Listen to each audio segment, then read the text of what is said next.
Hello and welcome to the Open SAP course Building Apps with the ABAP RESTful Application Programming Model, Week 2, Unit 7, Implementing Basic Authorizations. My name is Karine Tutojomo and I am a Product Manager for the ABAP platform. In the previous unit, we have created the OData service and previewed our SAP Fiori Elements Travel List Report app in the ABAP development tools. In this unit, we will implement a basic authorization for data access using CDS roles for the travel business object. The areas we are going to work on in this unit are highlighted in the wrap development flow. This time, we will create an authorization object and CDS roles for the travel entity. Then we will verify the effect of the authorization check in the travel app.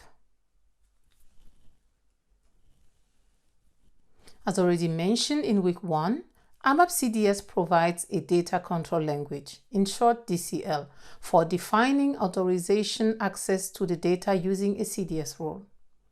The classical authorization approach used on the ABAP platform requires explicit coded authority check on the selected data, which is stored in internal tables on the application layer.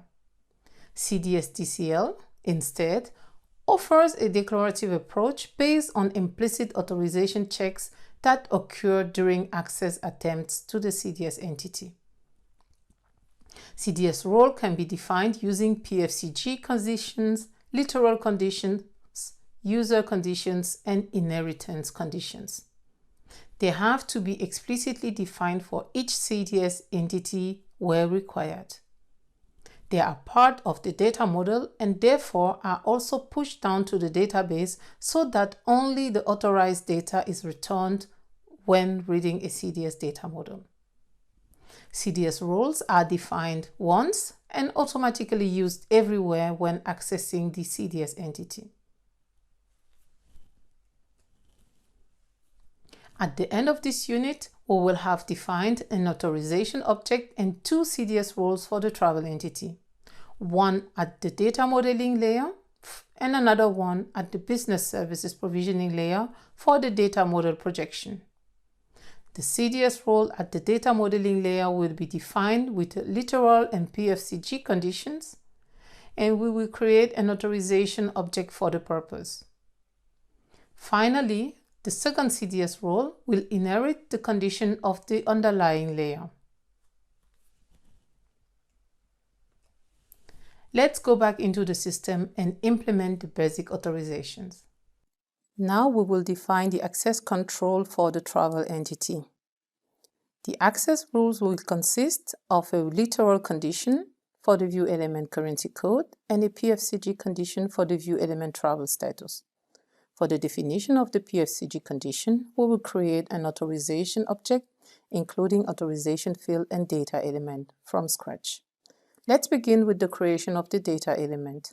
For that, right-click on the dictionary folder in the Project Explorer and choose New Data Element from the context menu. Enter a name and a description in the Creation wizard and press Next to continue.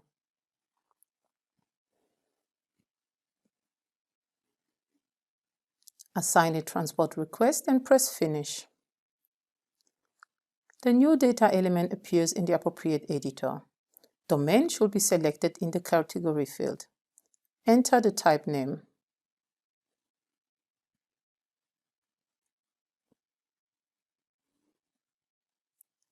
Maintain the fields labels, for example, status for the short one and travel status for the rest.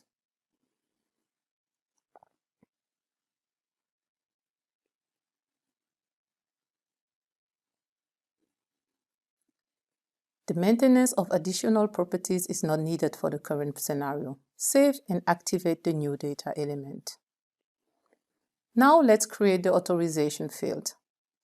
For that, right-click on your package in the Project Explorer and select New or the ABAP repository objects from the context menu.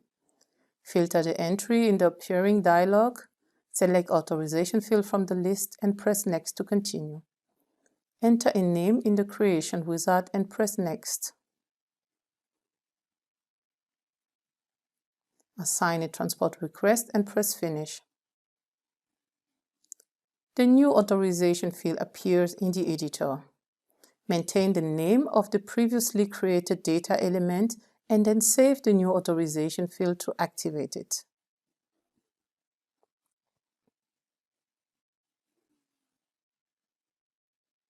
Next, click on the link Create a new authorization object and assign the authorization field to it in the What's Next area below. Enter a name and a description in the Creation wizard and press Next to continue.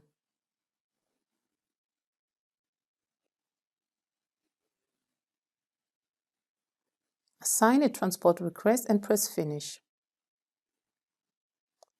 The new authorization object appears in the appropriate editor. The previously created authorization field and the default activity field are listed in the authorization field area. Maintain the permitted activities in the appropriate area in the editor. Add or create, change, display, and delete.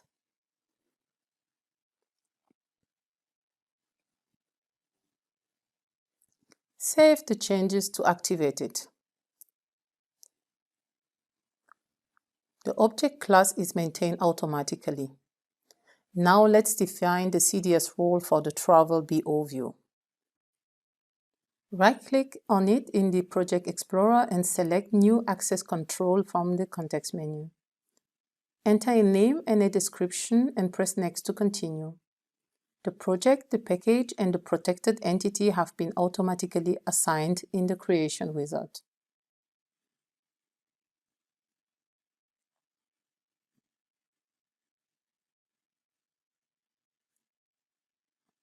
Assign the transport request and press Next. Various access control templates are provided for your convenience. Select the template Define Role with Simple Conditions from the list and press Finish. The created role appears in the appropriate editor. The annotation mapping role true is defined at the top to assign the CDS role to every user regardless of the client. The name of the protected CDS entity is specified after the grant select on statement, and dummy literals and user access rules are defined in the where clause. Let's define a literal condition on the element currency code. Only records with the currency code Euro should be selected. Save the CDS role. Before we activate it, let us have a quick look at the current result set in the data preview. Just select the view in the Project Explorer and press F8. We can see records with US dollar as currency code, and we can also check the number of selected entries. We can also have a look at the available currencies in the filter dialog.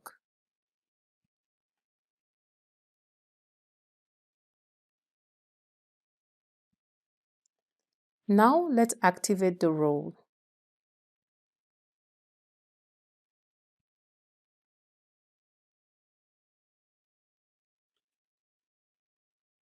Let's go back to the data preview and refresh it. Now only Euro records have been selected from the database.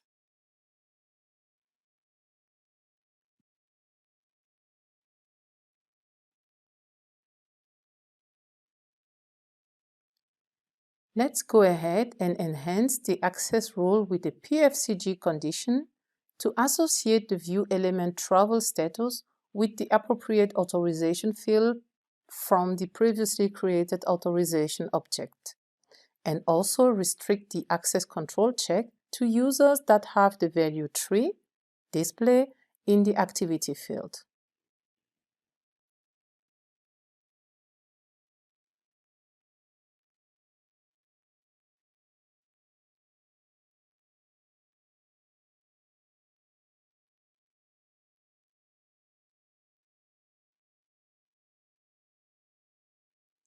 Save and activate the CDS role. Now let's check the data preview again.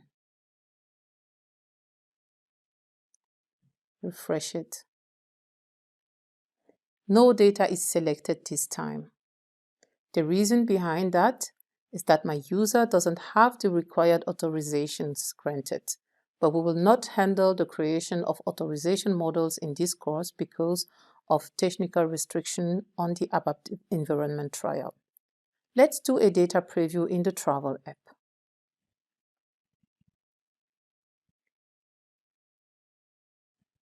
The data is still retrieved.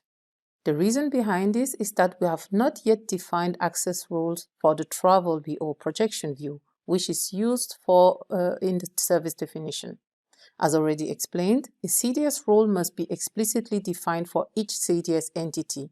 There is no implicit inheritance of access rules. Therefore, let us now define the access rules for the Travel BO projection view. Right-click on it in the Project Explorer and select New Access Control from the context menu. Enter a name and a description and press Next to continue. Project, package, and protected entity have been automatically assigned. This time around, select the template define role with inherited conditions and press Finish. The created role appears in the editor. The annotation mapping true is defined at the top. The name of the protected CDS entity is specified after the grant select on statement. And in the where condition clause, we can define the CDS entity from which the conditions shall be inherited. It means there is no need here to rewrite the access rules. Enter the name of the underlying Travel BO view. Save and activate the CDS role. Now we can again preview the data in ADT and test the Travel app. No data is selected now.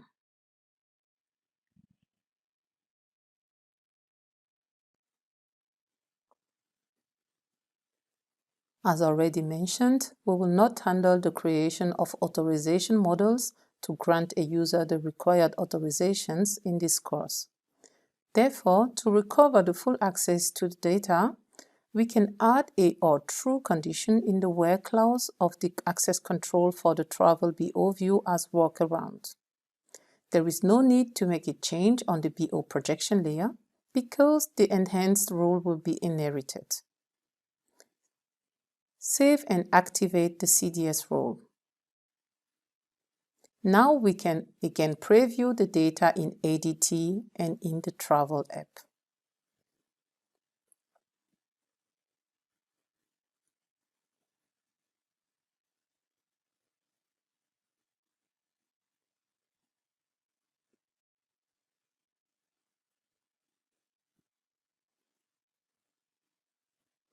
That's it. That was it for the demo.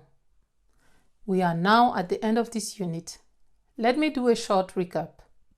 In this unit, you have learned what the declarative authorization approach of the CDS data control language is and how to create CDS roles to control the access to data. Further information for this unit is available in the appendix of this presentation. We are now at the end of week 2 of the Open SAP course, Building Apps with the ABAP RESTful Application Programming Model. Thanks for listening and see you next week, where we will be enabling the transactional behavior of our SAP Fiori Travel List Report app.